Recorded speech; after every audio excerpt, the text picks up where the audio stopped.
Hello student, class 10th physics refraction of light का theoretical portion हमने आपको करा दिया था। अब इस वीडियो से हम न्यूमेरिकल से स्टार्ट करेंगे। तो न्यूमेरिकल्स हम सबसे पहले एनसीईआरटी बुक के कराएंगे, उसके बाद बोर्ड के इम्पोर्टेंट न्यूमेरिकल्स कराएंगे। आने से पहले हम आपको इम्पोर्टेंट टिप्स, ट्रिक्स एंड फॉर्मूले बताते हैं जिससे कि न्यूमेरिकल करने में आपको किसी भी तरह की दिक्कत ना हो और न्यूमेरिकल करना बहुत आसान हो जाए। तो स्टार्ट करते हैं। तो देखें, ये है कॉन्वेक्स लेंस और ये कॉनकेव लेंस। कॉन्वेक्स लेंस का दूसरा नाम कन्वर्जिंग लेंस भी है, ये आपको याद रखना है, क्योंकि पहला लाइट की रे आती हैं, आफ्टर रिफ्रैक्शन कन्वर्ज हो जाती है। और कॉनकेव लेंस का दूसरा नाम है डाइवर्जिंग लेंस, क्योंकि लाइट की पैरेलल आने वाली रे आफ्टर रिफ्रैक्शन ये डाइवर्ज हो जाती है, फैल जाती है। ठीक, ये तो इसके दूसरा नाम हुआ। ठीक, इस तरह से ये कॉन्वेक्स लेंस होता है, सेंटर पर मोटा, किनारों पर पतला। आपको पिछली वीडियो में बहुत अच्छे से बता चुके हैं। ये आपका कॉनकेव लेंस है। अब यहां देखिए, ये lens formula 1/f equal to 1/v minus 1/u, ये लेंस फॉर्मूला होता है। एक नंबर में कभी कभी पूछ लिया जाता है कि लेंस फॉर्मूला लिखिए। एफ क्या है यहां पर? लेंस का फोकल लेंथ। यू क्या है? ऑब्जेक्ट डिस्टेंस, यानी लेंस से ऑब्जेक्ट कितनी दूर रखी है। वी क्या है? इमेज डिस्टेंस, लेंस से यानी उसके ऑप्टिकल सेंटर से इमेज कितने डिस्टेंस पर बन रहा है।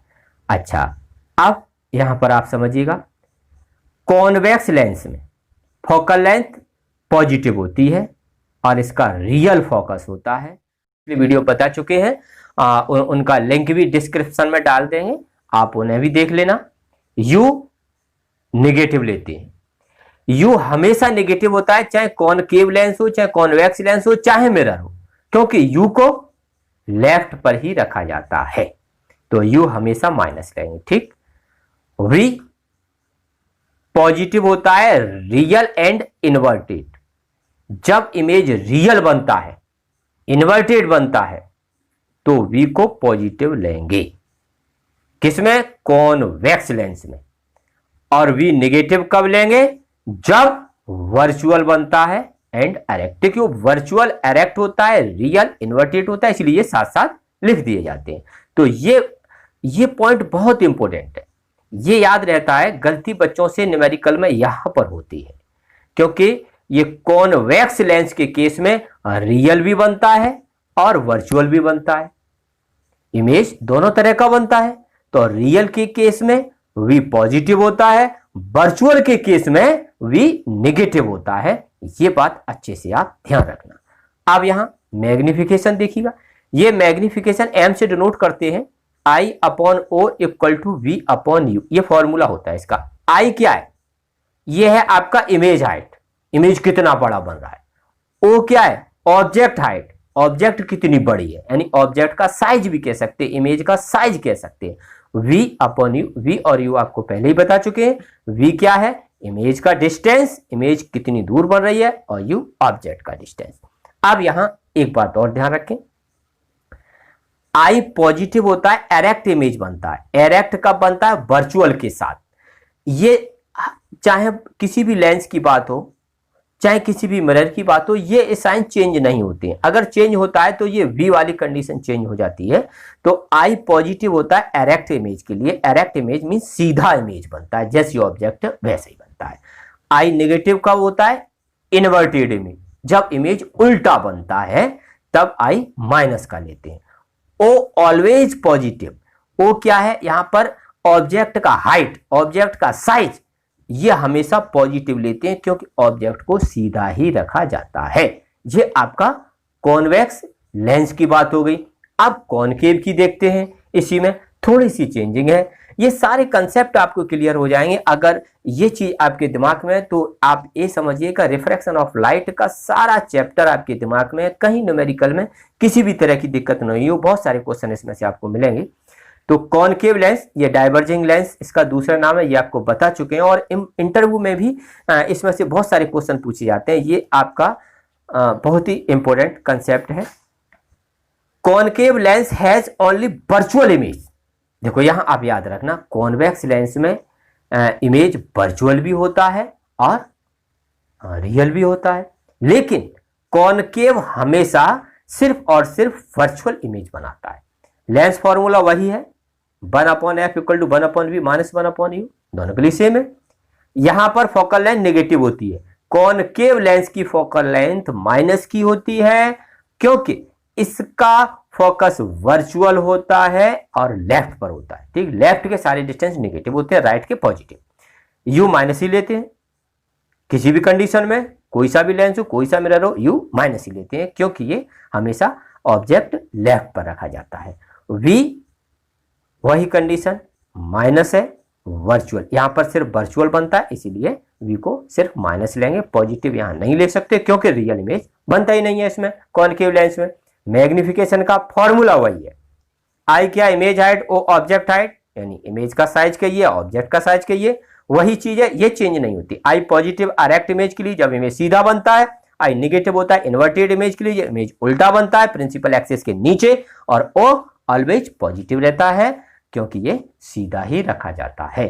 अब थोड़ा सा अब बच्चों कुछ इंपॉर्टेंट ट्रिक्स देखिएगा, जिससे कि डायरेक्ट आंसर देने में हमें बड़ी सुविधा होती है, आप सीधा आंसर दे सकते हैं कम समय में। पहले कॉन्वेक्स लेंस के लिए देखते हैं। If u equal to f then v infinite, अगर ऑब्जेक्ट को फोकस पर रखें, u और f इक्वल हो, यानी ऑब्जेक्ट को फोकस पर रखते हैं तो इमेज इन्फिनिटी पर बनता है और रियल इन्वर्टेड इमेज होता है। देखो कॉन्वेक्स लेंस में वर्चुअल तभी बनता है जब विद इन फोकस ऑब्जेक्ट रखा जाता है। तो आप ये याद रखना, अगर इमेज इन्फिनिटी पर बन रहा है तो u और f दोनों ही इक्वल होंगे। आपसे ये कहा जाए कि इमेज इन्फिनिटी पर बन रहा है और ऑब्जेक्ट का डिस्टेंस दिया है, फोकल लेंथ कितना होगा, बस उतना ही, जितना है जे दिया यू दिया उतना ही होगा, डायरेक्ट आप आंसर बता सकते हैं। सेकंड कंडीशन बहुत इंपॉर्टेंट है, ये बहुत इंपॉर्टेंट है, जब u को 2f पर रखा जाए, फोकल लेंथ की डबल लेंथ पर रखा जाए तो v कितना होगा 2f, लेकिन दूसरी साइड हो, other side of the object, real और इन्वर्टेड ही होगा। कहने का मतलब यह है कि अगर ऑब्जेक्ट को फोकल लेंथ के डबल डिस्टेंस पर रखा जाए, फोकल लेंथ 10 है तो 20 सेंटीमीटर पर रखा जाए तो दूसरी साइड इमेज भी उतना ही बनता है, यानी इस कंडीशन में u और v बराबर होते हैं और 2f के बराबर होते हैं। जितना u उतना ही v और 2f। u दिया है आपको, u दिया हुआ है और फोकल लेंथ निकालनी है तो ये दोनों साथ लिखकर आसानी से आप निकाल सकते हो। फोकल लेंथ भी u का आधा होगा और फोकल लेंथ v का आधा होगा। u दिया तो उसका हाफ कर दो, फोकल लेंथ बना, v दिया उसका हाफ कर दो, फोकल लेंथ बना। इस कंडीशन में मैग्निफिकेशन 1 होती है बच्चों, ये याद रखना। मैग्निफिकेशन 1 कब होगी, जब ऑब्जेक्ट को 2f पर रखा जाए, फोकल लेंथ की डबल डिस्टेंस पर रखा जाता है, और इस कंडीशन में i और o बराबर होते हैं। जितनी बड़ी ऑब्जेक्ट है उतना ही बड़ा इमेज बनता है। तो इसमें से देखो कई क्वेश्चन बने, इमेज और ऑब्जेक्ट दोनों बराबर होते हैं, एक दिया दूसरा आप बता सकते हो क्योंकि उतना ही होगा। मैग्निफिकेशन 1 होती है और u और v इक्वल होते हैं और ये दोनों 2f के बराबर होते हैं। f अगर आपको बताना है तो u और v दोनों का हाफ कर दो, और u और v बताना, f दिया है तो उसका डबल कर दो। अच्छा, तीसरी condition, if u infinity, object को इन्फिनिटी पर रखा जाए तो इमेज कहां बनता है, फोकस पर बनता है, रियल और इन्वर्टेड बनता है। ये सब में सेम ही होता है, कोई सा भी लेंस हो, अगर इमेज इन्फिनिटी पर रखी जाती है, ऑब्जेक्ट इन्फिनिटी पर रखी जाती है, यानी पैरेलल लाइट की रे आती है, सन की रे आती है, तो आफ्टर रिफ्रैक्शन फोकस पर ही वो कन्वर्ज होती हैं। तो इस तरह से v और f बराबर होती हैं। अब कॉनकेव लेंस के लिए देखो वही चीज सेम है, ये तीसरा और चौथा पॉइंट दोनों के लिए सेम है। इफ u इन्फिनिटी, ऑब्जेक्ट को इन्फिनिटी पर रखा जाए तो इमेज कहां बनेगा, फोकस पर बनता है, वर्चुअल और डायरेक्ट होता है। देखो इसमें कॉनकेव में सिर्फ वर्चुअल बनता है और यहां रियल और इन्वर्टेड दोनों बनते हैं, ये बात आपको बता चुके। अब कुछ ये फॉर्मूले और देख लें, उसके बाद न्यूमेरिकल आपको कराएंगे। तो देखिएगा, पहला फॉर्मूला है रिफ्रैक्टिव इंडेक्स ऑफ मीडियम। किसी भी मीडियम का रिफ्रैक्टिव इंडेक्स होता है speed of light in air या vacuum upon speed of light in medium में। अगर आपको रिफ्रैक्टिव इंडेक्स निकालना है तो स्पीड, लाइट का स्पीड एयर या वैक्यूम में डिवाइड बाय मीडियम में। इसे शॉर्ट में आप इस तरह से लिख सकते हैं, रिफ्रैक्टिव इंडेक्स किसी मीडियम के लिए C अपॉन BM। C क्या है, लाइट का स्पीड एयर या वैक्यूम के लिए, और वीएम ये किसी मीडियम के लिए स्पीड है। अब दूसरा पॉइंट ये बहुत अच्छा है, ये यहाँ पर दिया है VM is proportional 1/m। VM क्या है, किसी भी मीडियम के लिए लाइट का स्पीड, और ए रिफ्रैक्टिव इंडेक्स, तो ये रिफ्रैक्टिव इंडेक्स के इनवर्सली प्रोपोर्शनल होती है स्पीड, यानी रिफ्रैक्टिव इंडेक्स कम होगा उसका स्पीड ज्यादा होगा। आप 2-3 मीडियम में ये आपको मीडियम के दे दिए जाए, रिफ्रैक्टिव इंडेक्स कहा जाए कि लाइट का स्पीड किस में ज्यादा है, जिसका सबसे कम है उसी में ज्यादा होगा, जिसका ज्यादा है उसमें कम होगा, क्योंकि ये इनवर्सली प्रोपोर्शनल होते हैं। अब यहां देखिएगा ये लिखा हुआ 1 and 2 इक्वल टू b1/b2। जब लाइट एक मीडियम से दूसरे मीडियम में जाती है तो refractive index of medium 2 with respect 1 b1/b2, यानी पहले मीडियम में इस लाइट का स्पीड अपॉन दूसरे मीडियम में लाइट का स्पीड। अब एक छोटा सा फॉर्मूला ये देखें, ANG इक्वल टू 1/GNA। यहां पर लाइट एयर से ग्लास में जा रही है, यानी ग्लास का refractive index with respect to air. अगर इसको चेंज करो, यानी लाइट ग्लास से एयर में जाए, तो आपको इस तरह से 1/, में लिख दिया जाता है। अब आपको हाँ, तो पहला न्यूमेरिकल देखते हैं, और ये न्यूमेरिकल NCERT बुक का है, हमने आपको बताया था सबसे पहले NCERT बुक के न्यूमेरिकल कराएंगे, और ये न्यूमेरिकल का पहला पार्ट है। और ये जो टिप्स और ट्रिक दिए हैं ये बस इतने ही काफी है पूरे चैप्टर के लिए।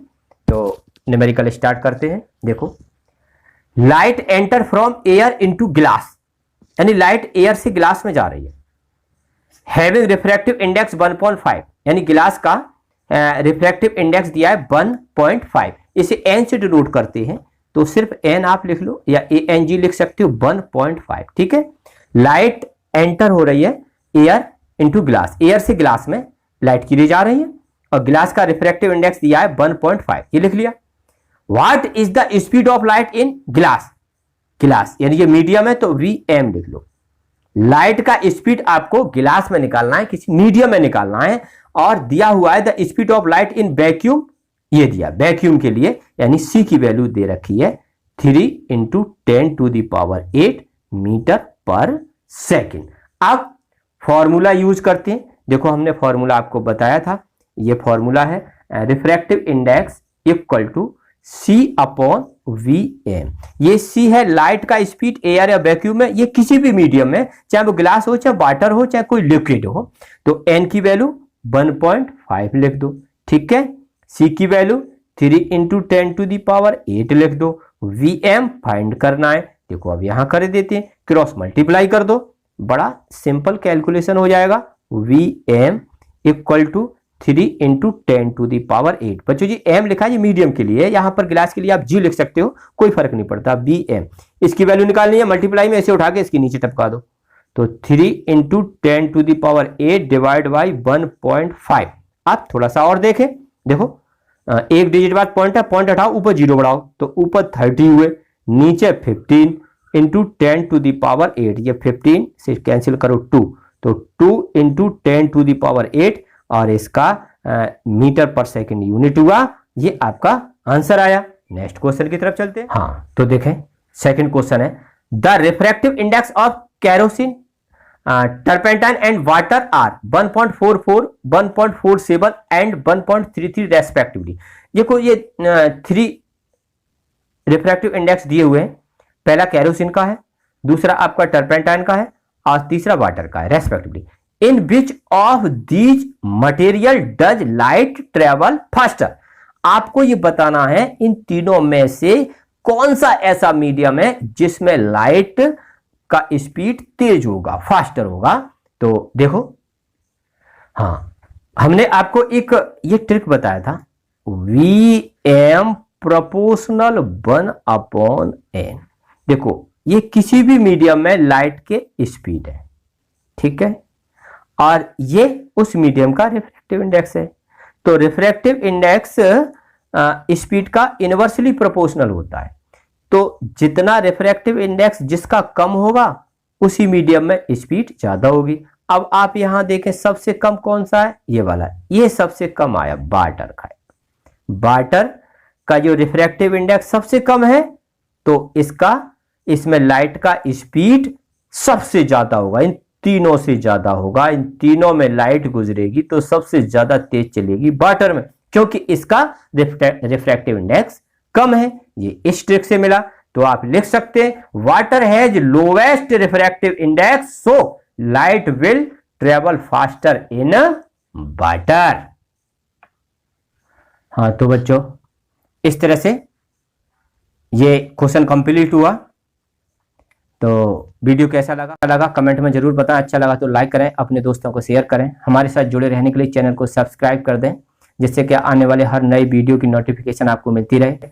आप नेक्स्ट पार्ट में मिलेंगे नेक्स्ट वीडियो में। Thank you, good bye.